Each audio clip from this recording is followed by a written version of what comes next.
बिस्मिल्लाहिर्रहमानिर्रहीम और अस्सलाम वालेकुम। 23 मई और पाकिस्तान में जुमेरात की शाम। आज अभी तक की अहम खबरें और मेरा तजिया। सबसे पहली खबर आपके सामने साउथ पंजाब से रखते हैं, जहां पर चौधरी निज़ामुद्दीन ने एक और मामूली वाकया कर दिया है।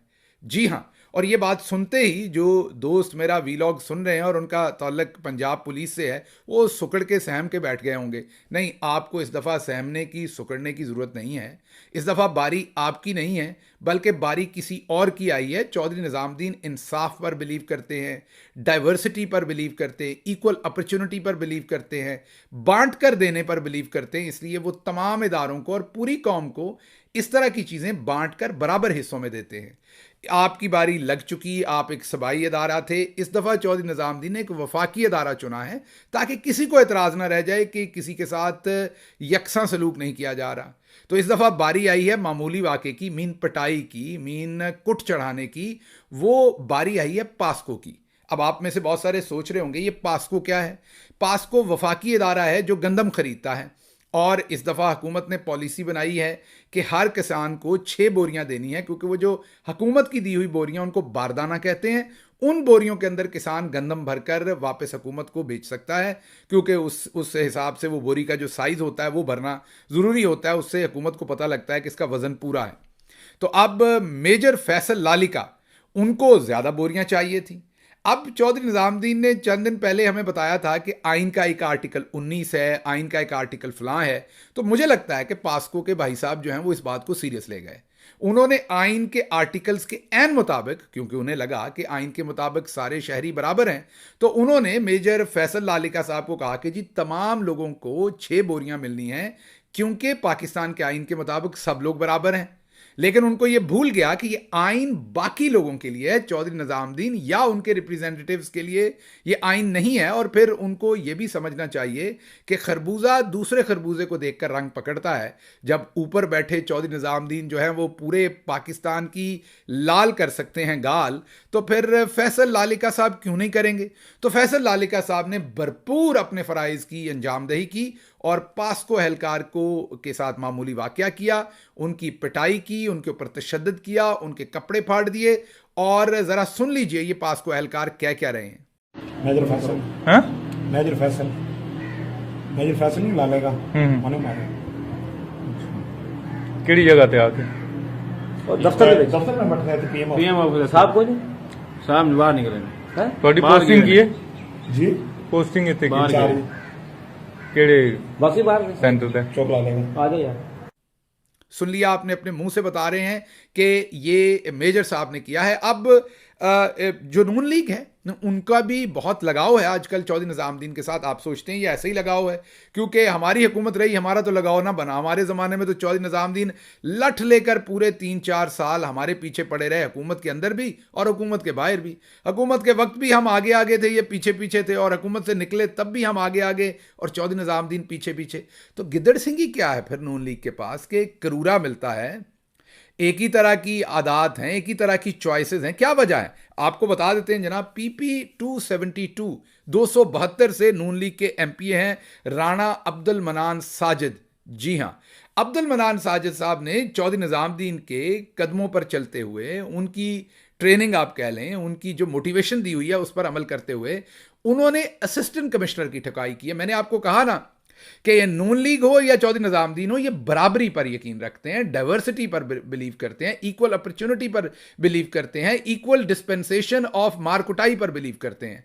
तो इन्होंने भी एक अलग महकमा चुना, इन्होंने ब्यूरोक्रेसी चुनी, और वही ब्यूरोक्रेसी चुनी जिसने अभी धांधली करके इनको जताया था। तो उन्होंने कहा आप लोग इतने गंदे काम करते हैं तो जूते तो आपको पड़ने चाहिए। तो अब्दुल मनान, जो राणा अब्दुल मनान साजिद एमपीए हैं, उनके लोगों ने, उनको भी 6 बोरियों से ज्यादा बारदाना चाहिए था। असिस्टेंट कमिश्नर ने कहा कि आइन में लिखा है सबको बराबर ट्रीट करना है। और फिर इन्होंने क्या किया कि इन्होंने वो जो पंजाब पुलिस ने सिखाया ना हाल ही में, चौधरी निज़ामुद्दीन ने काम सिखाया कि दीवारें फलांग जाओ, अंदर चले जाओ, जाके कुट चढ़ाओ, इन्होंने वही सीखा हुआ सबक दोहराया और असिस्टेंट कमिश्नर साहब के घर के अंदर दाखिल हुए, चादर चार दीवारी को पामाल किया, उनकी फैमिली के सामने असिस्टेंट कमिश्नर साहब की दुर्गत बनाई और मारकुटाई की और मामूली वाकया वहां पर किया। अब इन दोनों चीज़ों को अगर आप सामने रखकर देखें तो आपको पाकिस्तान में जंगल का कानून नजर आएगा। आपको नजर आएगा कि आइन के हवाले, आर्टिकल 19 के हवाले, तमाम चीजों के हवाले आम पब्लिक के लिए हैं। जब मुद्दा चौधरी निजामुद्दीन का अपना आ जाए या चौधरी निजामुद्दीन के किसी गमाश्ते का, रिप्रेजेंटेटिव का आ जाए, तो फिर आइन के आर्टिकल जो हैं वो फिर उसके अंदर कोई ऐसे आर्टिकल हैं जो हमें नहीं पता, जिसमें शहरी को नंगा करके उस पर तशद्दुद करना भी आइन के आर्टिकल के मुताबिक है, नाज़ुक अज़ा के ऊपर करंट लगाना भी आइन के आर्टिकल्स के मुताबिक है, लोगों के घरों की चादर चार दीवारी को पामाल कर देना भी आइन के आर्टिकल्स के मुताबिक है, और यहां तक कि किसी को शहीद कर देना, किसी की मार कुटाई कर देना, किसी को गायब कर देना, किसी को मिसिंग पर्सन बना देना और पता नहीं क्या कुछ कर देना, ये सब कुछ आइन के आर्टिकल्स के मुताबिक है। लेकिन वो जो आर्टिकल है ना, वो ऐसी स्याही से लिखे हुए हैं जो इनविजिबल है और सिर्फ एक ऐनक है जिससे वो पढ़े जा सकते हैं, और वो ऐनक चौधरी निजामुद्दीन के पास है, और जब उनका दिल करता है वो ऐनक नून को या पीपल्स पार्टी को थोड़ी देर के लिए उधार पर देते हैं, और बाकी जो शहरी हैं वो ऐनक लगा भी लें तो उनको उसमें से वो चीज़ें नज़र नहीं आती। बहरहाल ये आपको बताना था कि पाकिस्तान के अंदर चल क्या रहा है।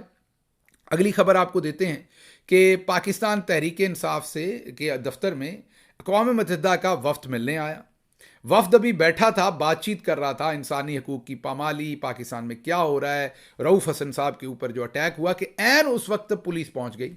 पुलिस ने रेड किया, वहां पर हर तरफ से दफ्तर को घेर लिया। अक़वाम मुत्तहिदा वाले भी परेशान हो गए कि कहीं हमें गिरफ्तार करने तो नहीं आए। तहरीक इंसाफ वालों ने अक़वाम मुत्तहिदा के लोगों के सामने पूछा कि जी कोई वारंट आपके पास है, कोई चीज़ है?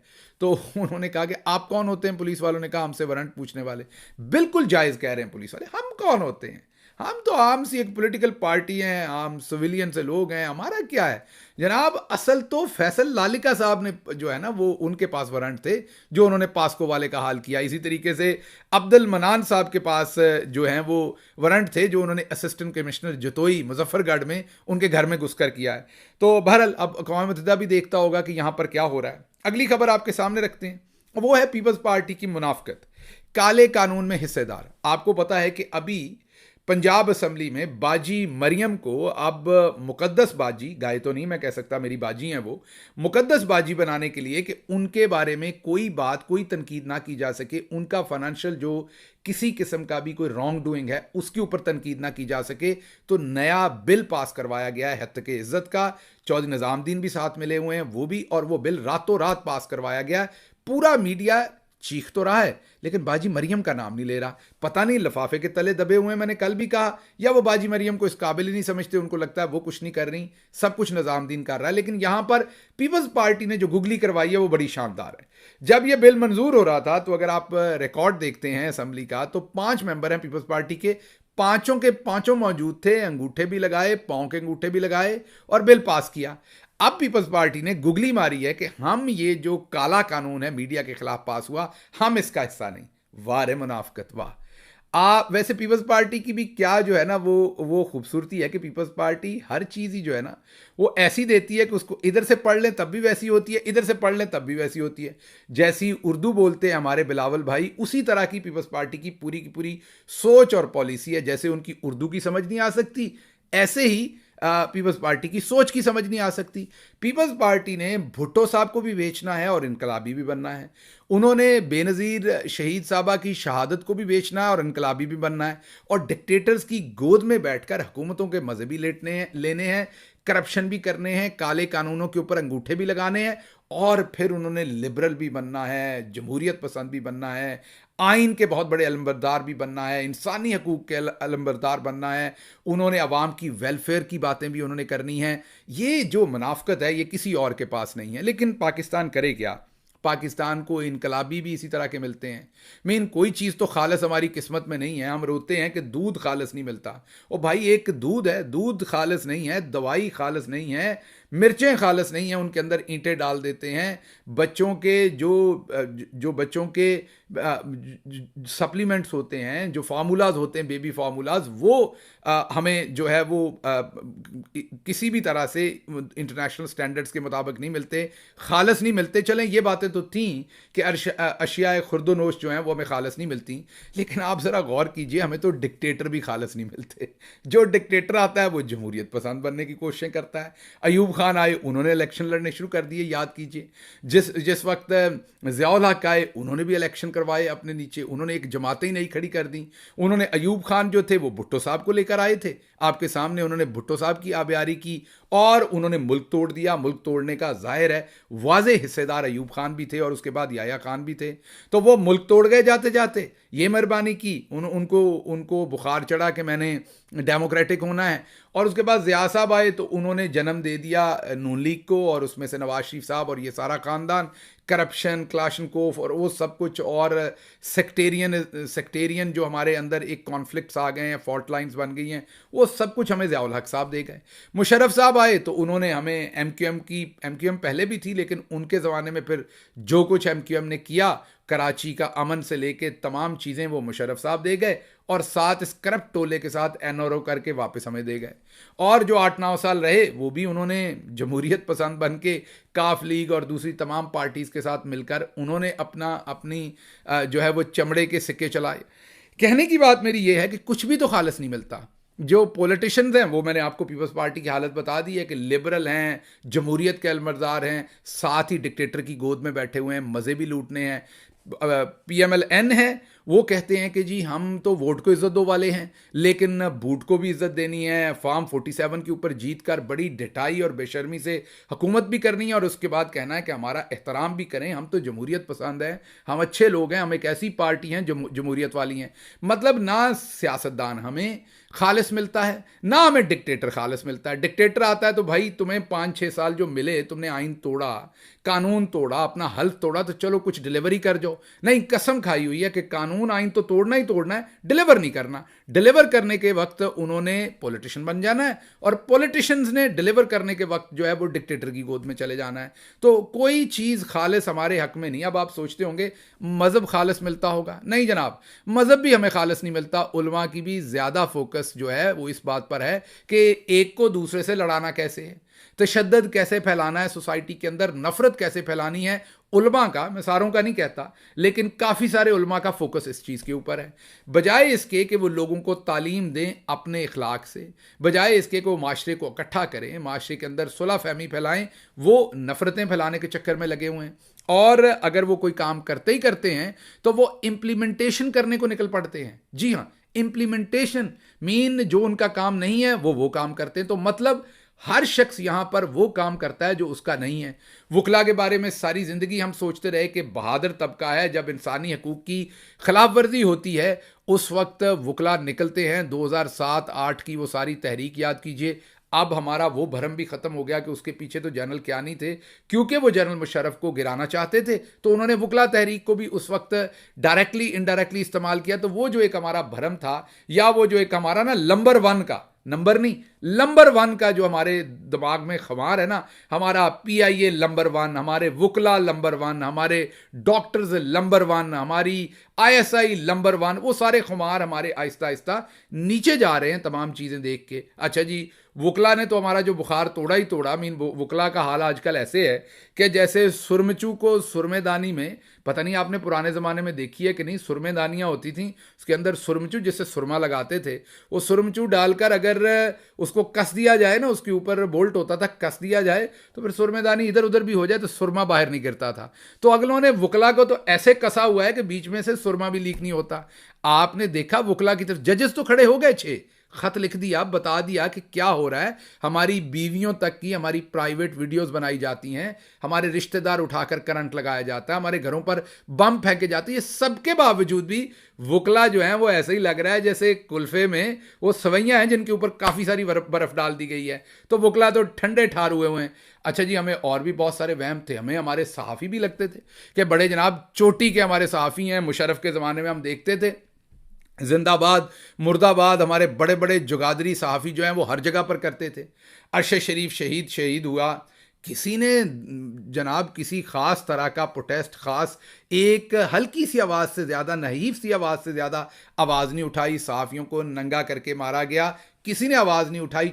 चलें पॉलिटिशियंस को छोड़ दें, अपनी बरादरी के लिए आवाज़ उठा लें। अहमद फराद को अगवा हुए कितने दिन हो गए, जस्टिस मोहसिन अख्तर कियानी टकरा गए हैं पाकिस्तान की इस्टेब्लिशमेंट के साथ, और अपना घर, अपनी इज्जत, अपनी सेफ्टी, अपना खानदान, अपना मर्तबा सब कुछ दांव पे लगा दिया। लेकिन है कोई सहाफ़ियों की तंजीम जिन्होंने कोई भूख हड़ताल की हो, जिन्होंने कोई मुअस्सर किस्म की आवाज़ उठाई हो? हाँ, अदालतों में गए कुछ लोग, मैं ये नहीं कह रहा, अहमद मीर साहब गए, कुछ और लोग, लेकिन जो सहाफ़ियों की तंजीमें हम सुना करते थे, जिंदाबाद मुर्दाबाद करती थी, लाहौर कराची फलां फलां, भाई किधर हैं आप? आप भी सुरमनेदानी के अंदर वो कसा हुआ सुरमचू हैं जनाब, या कोई और मामला है? आप भी हमें बता दें। तो एक एक करके ना हमारी आवाम के सारे भरम टूट गए, कुछ खालिस नहीं मिल रहा। कुछ खालिस हमें मिले तो आप पीपल्स पार्टी है वो कहती है कि जी हम इस फाशिस्ट कानून के खिलाफ हैं, लेकिन हमारे 5 लोगों ने वोट देके इसे पास किया है। अच्छा जी, अगली खबर, इमरान खान साहब का जज से मुकालमा।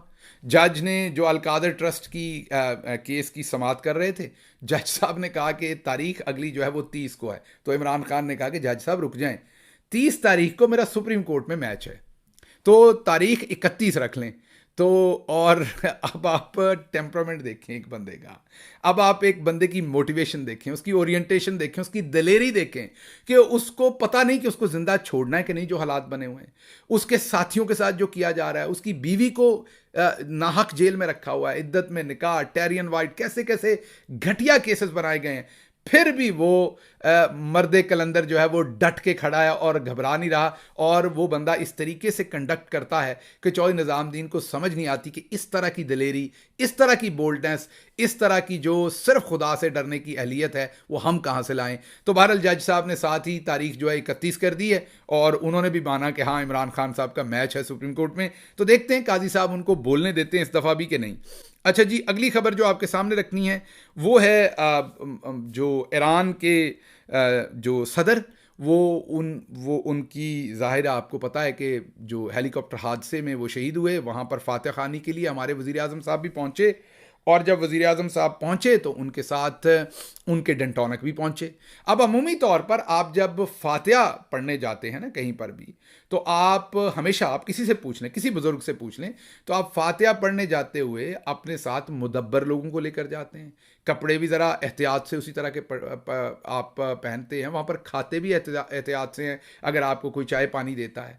आपके जो साथ लोग जाते हैं उनकी सिलेक्शन, उनकी आदात, वो सब कुछ देख कर सारे फैसले किए जाते हैं। अब शहबाज शरीफ साहब, इस ख़ानदान को तो आदत ही ये है, आपको सिर्फ ये बता दूं कि ये जो डंटोनक साहब थे, ये आज से चंद साल पहले तक ग्रेड 16 के मुलाजम थे, शहबाज शरीफ के साथ फ़ोटो कॉपीज़ किया करते थे। एक वज़ीर जो नून लीग में भी वज़ीर रहे, बाद में उन्होंने हमारी पार्टी में शमूलियत इख्तियार की थी, एमपीए रहे थे उसके नॉर्मल हमारी पार्टी के, उन्होंने मुझे ये बताया खुद से कि ये फ़ोटो कॉपीज़ करवा के हमें ला के दिया करते थे, जो काम होता था हम कहते थे अता ये कर दो, और अता ये करके दिया करते थे। तो शरीफ ख़ानदान इस तरीके से मुलाजमीन को ऊपर लेके आता है। पिछले दौरों में आपको याद होगा कि शहबाज शरीफ के सामने हमारी बहन मरियम औरंगज़ेब इसी तरीके से भागती फिरती तस्वीरें लेती थीं, लेकिन चलें वहाँ पर तो मेरे ख्याल फौतगी पे कहीं नहीं गए होंगे, या जाते भी तो मरियम औरंगज़ेब साहबा ने कौन सी माफ़ी देनी थी। ये डंटोनक साहब ने तो डंटोनक इश्तिहार की याद ताज़ा कर दी, जिस तरीके से वहाँ पर आपने वो देखा था ना, वो बंदर जो है वो बोर्ड के पीछे से की करता था। ये जहाज़ से उतरे हैं और उतरते ही उन्होंने काम डाल दिया आपके सामने, क्या कर रहे हैं। कोई उन्हें लिहाज नहीं है कि यहाँ एक फौतगी हुई है, उसकी हम पुरसे के लिए आए हैं, उसकी फातिहा के लिए आए हैं, लोगों के मुंह के अंदर कैमरा देने तक जा रहे हैं डंटोनक साहब। और शहबाज शरीफ को भी यही पसंद होगा, इन्हें गुलाम ही पसंद है। इन्हें दूसरी तरफ दूसरे लफ्ज़ों में पंजाबी में ना वो दूसरा लफ्ज़ उर्दू का सख्त हो जाता है, इसलिए पंजाबी में ऐसे लोगों को इंग्लिश का भी लफ्ज़ सख्त हो जाएगा। इसलिए मैं यही कहूँगा कि बेकार से कबाड़ से लोग हैं ये, जिनको जो पसंद है इन लोगों को जो इन तरह की हरकतें करते हैं। अब ये कहेंगे कि क्या जी आप लोगों ने कभी इमरान खान की तस्वीर नहीं खींची, वीडियो नहीं ली? बिल्कुल लेते रहे, मैं भी लेता रहा हूँ, लेकिन आप जगह देखते हैं, मौका देखते हैं, अपनी हरकतें देखते हैं। आप वहाँ फौतगी पे गए, कैसे लोगों के मुंह के अंदर आप कैमरे डाल रहे हैं। तो बहरहाल ये एक पाकिस्तान की इंटरनेशनल, जब तक ये इंसल्ट ना करवाएं तो इन्हें खाना हजम लंबा हो गया, छोटा रखना चाहता था, खबरें ज़्यादा थीं, अभी भी कुछ खबरें छोड़ रहा हूँ, उनको फिर अगले व्लॉग में करेंगे। मुझे दें इजाज़त, अल्लाह आपका हामी और नासिर हो। पाकिस्तान जिंदाबाद।